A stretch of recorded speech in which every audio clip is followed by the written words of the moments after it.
Welcome everyone. I am C.SAMPATH, Assistant Professor, Department of Mechanical Engineering, Rohini College of Engineering and Technology, Palpur, Kanyakumari.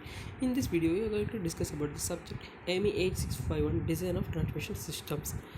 In this, we are going to discuss about the Unit 5 Cams, Clutches and Brakes. For this, the outcome or CO course outcome for this CO is 17C309.5 and the outcome is category says suitable design for cams, clutches, brakes or automotive application. For this, the highest cognitive level is K4, which is applying the syllabus for the Unit 5 cams, clutches and brakes. Cam design, pressure, angle and undercutting base circle determination, forces and surface stresses, design of plate clutches, axial clutches, cone clutches, internal expanding ring clutches, electromagnetic clutches, band and block brakes, external expanding shoe brakes, internal expanding shoe brakes. Introduction on clutch. Clutch is a mechanical device that provides a transmission of powers from one component to another when engaged but can be disengaged. The clutches are used whenever the transmission of power or motion must be controlled either in the amount of over the time. Example, the electric screwdrivers limits how much torque is to be transmitted through the use of clutch. The clutch control whether the automobile transmits the engine's power to wheel. Purpose of clutch. A clutch is a design with the following requirements. Allows a vehicle to come to a stop while the transmission remains in gear. Allows a driver to smoothly take off the dead stop. Allows a driver to smoothly change the gears. Must able to transmit power and torque without slippage. The diagram shows the clutch. Types of clutches. The clutches are classified into two types: positive clutches and friction clutches. The friction clutches, the positive clutches are classified into square jack clutch and spiral jaw clutch. But the friction clutches are further classified into many types. They are cone clutches, centrifugal clutches, dry clutches, magnetic current clutches, eddy current clutches, plate clutches. The plate clutch further classified into single plate clutch and multi plate clutch. Now we are going to see the single plate clutch. The single plate consists of one plate clutch plate. This diagram shows the pressure plate is pulled back by the release levers against the compression springs so that the friction lining of the clutch plate are free of flywheel and the pressure plate. The flywheel rotates without driving the clutch plate and hence the shaft. When the pressure of the thrust race is released, the compression springs are free to move the pressure plate to the left, bringing in contact with the clutch plate. The diagram shows the single plate clutch. Multi-plate clutch. The multi-plate clutch consists of a number of clutch plate instead of only one clutch as in single plate clutch. The increased friction surface obviously increases the capacity of the clutch to transmit torque. The plates are alternatively fitted to the engine shaft and gearbox shaft. Each one of the alternative plates slides in grooves on the flywheel and the other slides on the springs of the pressure plate. The diagram shows the multi-plate clutch. Conical clutch. The conical clutch consists of a friction surface in the form of cone.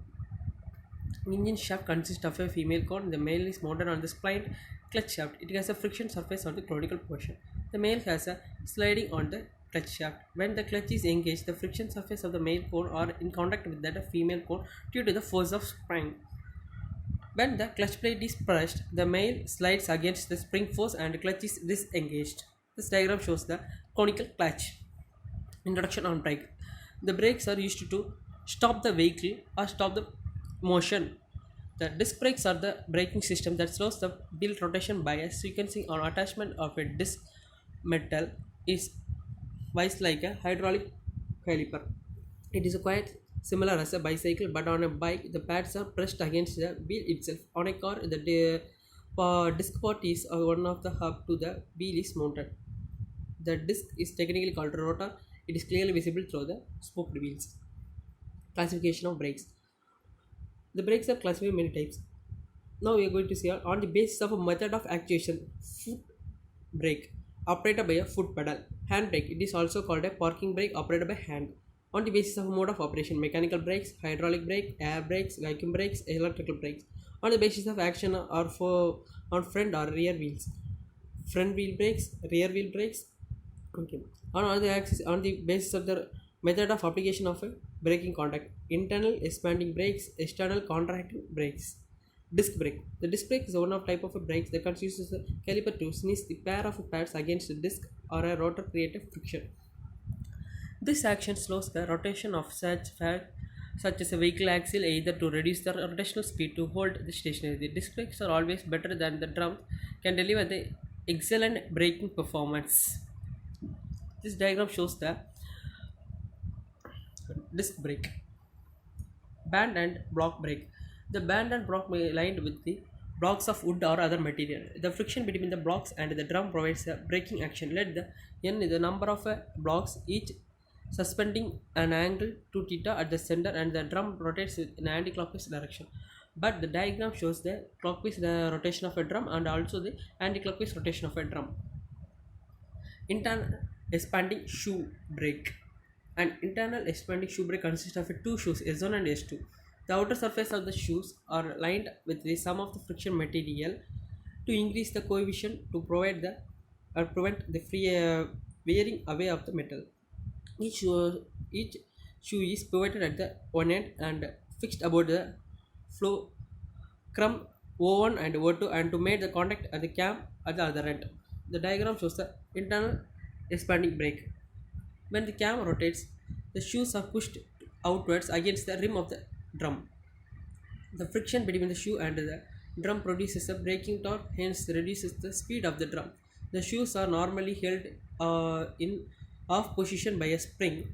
The drums encloses the entire mechanism to keep out the dust and moisture. External contracting shoes brake. This type of a braking system is almost used in cars as a handbrakes. In this system, the outer surface of the brake has a braking line in contact with the brake band. The brake band is operated by a brake lever and linkages to stop the rotating brake drum. By pulling the handbrake lever, the brake band is forced to press and brake drum tightly. Hence, the rotation of a brake is stopped and the vehicle is stopped. Hence, the lever is released, the brake is also loosened and the force acting on the brake drum is released. Due to the action of the wheels connected to the brakes wheel, drum are started to rotate without any difficulty. The diagram shows the external contracting shoe brake. These are the references used for making this PPT. Thank you.